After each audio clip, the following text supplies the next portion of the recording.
বিসমিল্লাহির রহিম। আসসালামু আলাইকুম প্রিয় শিক্ষার্থীবৃন্দরা, আমি সিসিআর মডেল কলেজের পক্ষ থেকে আপনাদের সাথে আছি। সমাজকর্ম দ্বিতীয় পত্রের 4র্থ অধ্যায় সামাজিক সমস্যা প্রতিরোধ এবং সামাজিক প্রতিষ্ঠান ও সংস্থা এই অধ্যায়টি পড়ানোর জন্য আমরা গত অধ্যায়ে ক্লাসে এই অধ্যায়েরই কিছুটা অংশ পড়েছিলাম। এবার সরাসরি প্রশ্নে চলে যাচ্ছি। আর একটা কথা, আপনাদের যে প্রশ্নগুলো পড়ানো হচ্ছে সেগুলো কিন্তু আপনাদের জন্য খুবই গুরুত্বপূর্ণ। আপনারা খুব গুরুত্ব সহকারে প্রশ্নগুলো পড়বেন এবং নোট করে ফেলবেন। আর যদি কারো কোনো সমস্যা থাকে তাহলে অবশ্যই আমাকে জানাবেন। আসুন এবার প্রশ্নটা আমরা পড়ি। নিচে লক্ষ্য করো এবং প্রশ্নগুলোর উত্তর দাও। ইন্টারনেট, খবরের কাগজ, ম্যাগাজিন, টেলিভিশন। এখন এখানে তোমাদের বইতে ইন্টারনেটে যে পরে যে প্রশ্নবোধক চিহ্নটা আছে এটা গোল রাউন্ড করে সুন্দর করে সাজিয়ে দেওয়া আছে। এরপরে দেখো, পরিবার কি, সামাজিক প্রতিষ্ঠান বলতে কি বোঝায়, প্রশ্নবোধক চিহ্নিত স্থানে উপযুক্ত শব্দ বসিয়ে সামাজিক সমস্যা প্রতিরোধে এর ভূমিকা বর্ণনা করো। প্রশ্নবোধক চিহ্নিত স্থানে মানানসই প্রত্যয়টি ভূমিকা উন্নয়নে সমাজকর্মীর হস্তক্ষেপ কি হতে পারে সেটা সম্পর্কিত ধারণা দাও। এখন আসো আমরা প্রশ্নগুলো উত্তরগুলো দেখে ফেলি। প্রথমে আসে পরিবার কি। আসলে আমরা ব্যক্তিগতভাবে পরিবার কি বুঝি? আমরা জন্মের পর আমাদের জন্মই কিন্তু সবার পরিবারে, সুতরাং আমরা বাবা ভাই বোন সবাই মিলে একসাথে বসবাস করাটাকেই কিন্তু মূলত পরিবার বোঝাই। এটাকে যদি একটু সুন্দরভাবে গুছিয়ে বলা যায় তাহলে আমরা এভাবে বলতে পারি, পরিবার হলো বিবাহের মাধ্যমে স্বামী স্ত্রী পুরুষের একত্রে বসবাস করার জন্য সমাজস্থ প্রতিষ্ঠান। হ্যাঁ, পরিবার একটা সমাজের একটা প্রতিষ্ঠান প্রিয় শিক্ষার্থীবৃন্দরা, কারণ আমরা সবাই জানি পরিবারের মধ্যেই স্বামী স্ত্রী সুন্দরভাবে বিবাহ বন্ধনের মাধ্যমে আবদ্ধ হয়ে বসবাস করে। এরপরে খতে আছে সামাজিক প্রতিষ্ঠান বলতে কি বোঝায়। সমাজকর্মে প্রতিষ্ঠান বলতে কতগুলো রীতিনীতি, অনুশীলন বা পদ্ধতিকে বোঝানো হয়।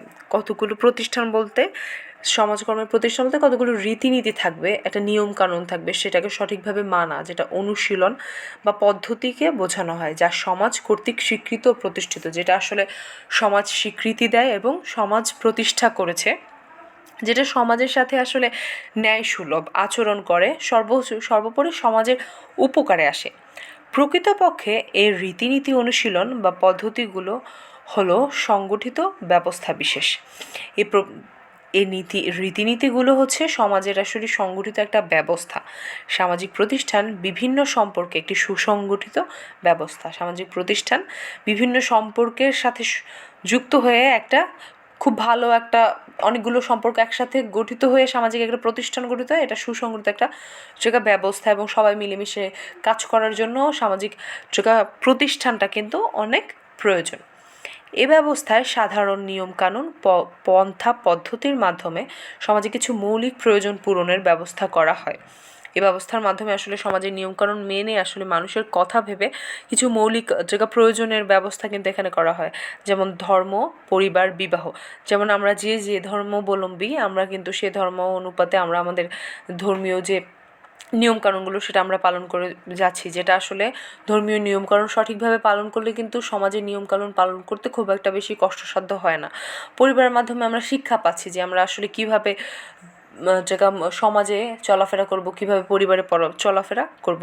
বিবাহ আমাদের অন্য একটা পরিবারের সাথে আমাদের সংযুক্ত করে সম্পর্কটাকে সুন্দরভাবে সামনের দিকে নিয়ে যাচ্ছে ইত্যাদি।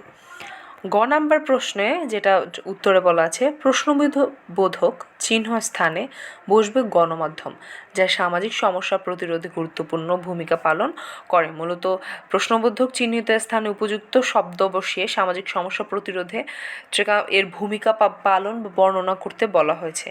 সুতরাং এখানে গণমাধ্যম যদি বসায় তাহলে গণমাধ্যমের মাধ্যমে আসলে মানুষ যে সামাজিক সমস্যাগুলো আছে এর সঠিক নিস্তার পাবে। বর্তমান তথ্য প্রযুক্তির এ যুগে সামাজিক সমস্যার পরিধি দিন দিন বেড়েই চলেছে। হ্যাঁ প্রিয় শিক্ষার্থীবৃন্দরা, আমরা সবাই জানি যে তথ্য প্রযুক্তির এই যুগে সামাজিক সমস্যা আসলে খুব বেশি পরিমাণে বেড়ে গেছে, যেটা আসলে আমাদের ধারণারও বাইরে। বিভিন্ন গণমাধ্যম সব সামাজিক সমস্যার সমাধান প্রতিরোধে কার্যকরী ভূমিকা রাখতে পারে। আসলে গণমাধ্যম হচ্ছে বিশাল বড় একটা প্ল্যাটফর্ম, যে প্ল্যাটফর্মের মাধ্যমে মানুষজন নিজেদের মতামত বা সঠিক মতামত জনগণের কাছে পৌঁছে দিতে পারে। উদ্দীপকে বেশ কয়েকটি গণমাধ্যমের কথা তুলে ধরা হয়েছে, সেগুলো হলো ইন্টারনেট, টেলিভিশন, খবরের কাগজ ও ম্যাগাজিন। যে কোনো সামাজিক সমস্যার সমাধান ও প্রতিরোধ করবে গণমাধ্যম নানামুখী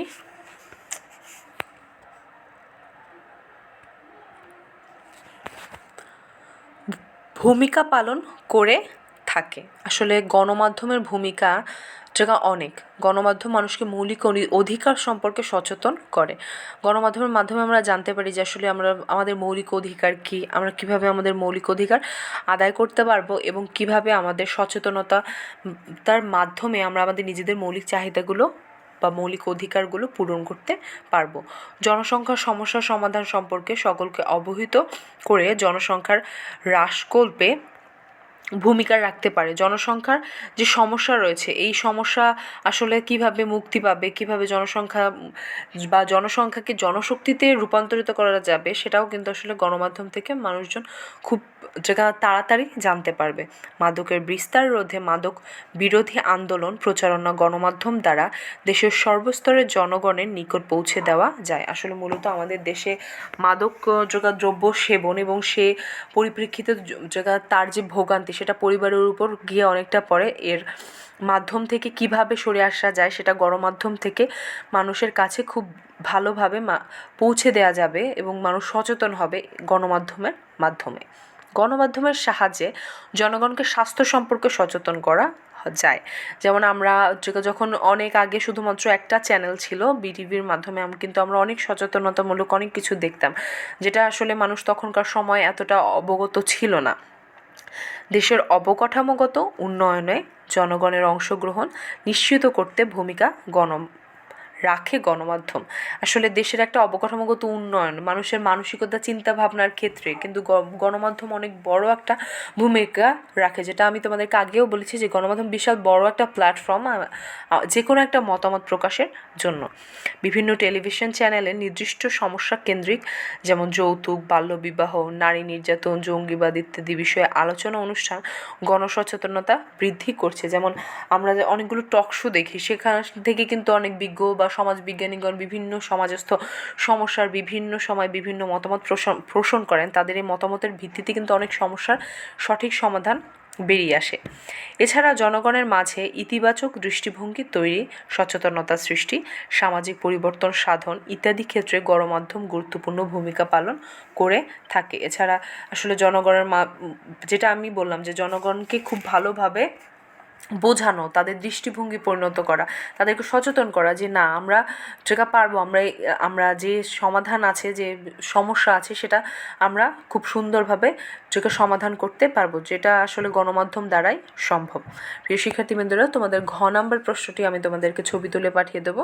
এখানে অনেক বেশি বড় হওয়ায় আসলে স্লাইড তৈরি করা সম্ভব হয়নি। ঘ নাম্বারে রয়েছে ছকের প্রশ্নবোধক চিহ্নিত স্থানে মানানসই প্রত্যয়টি হলো গণমাধ্যম। গ নাম্বারে যেটা বলা রয়েছে সেটাও ঘ নাম্বারেই বলা আছে, যার ভূমিকা উন্নয়নে সমাজকর্মীরাও অবদান রাখতে পারেন।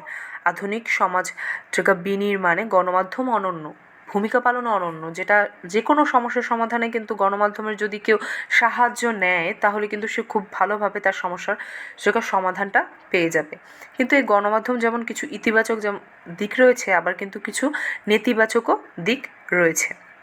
গণমাধ্যমের মাধ্যমে মানুষ একদিকে যেমন উপকৃত হচ্ছে, অপরদিকে মানুষের নানা ধরনের নেতিবাচক দিকগুলো উঠে আসছে।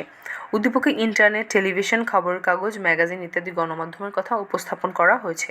এসব গণমাধ্যমের ভূমিকা উন্নয়নে সমাজকর্মী হস্তক্ষেপ গুরুত্বপূর্ণ ভূমিকা পালন করতে পারে। এসব গণমাধ্যমের মাধ্যমেই কিন্তু একজন সমাজকর্মী, এখানে দেখো বলা হয়েছে যে প্রশ্নবোধক মানানসই প্রত্যয়টি ভূমিকা উন্নয়নে সমাজকর্মীর হস্তক্ষেপ কী হতে পারে।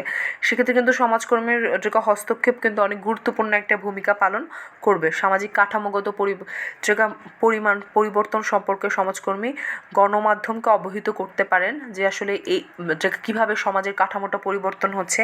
সেক্ষেত্রে গণমাধ্যম কর্মী এবং গণমাধ্যমকে কীভাবে কাজে লাগানো যায় জনসংখ্যা বৃদ্ধি বৃদ্ধি যে হচ্ছে সেটা কিভাবে কমানো যায়, মানুষকে কিভাবে সচেতন করা যায়, সে অনুযায়ী মানুষ কতটা বাস্তবায়িত হবে, এক্ষেত্রে কিন্তু সমাজকর্মী বিশাল বড় একটা দায়িত্ব পালন করবে।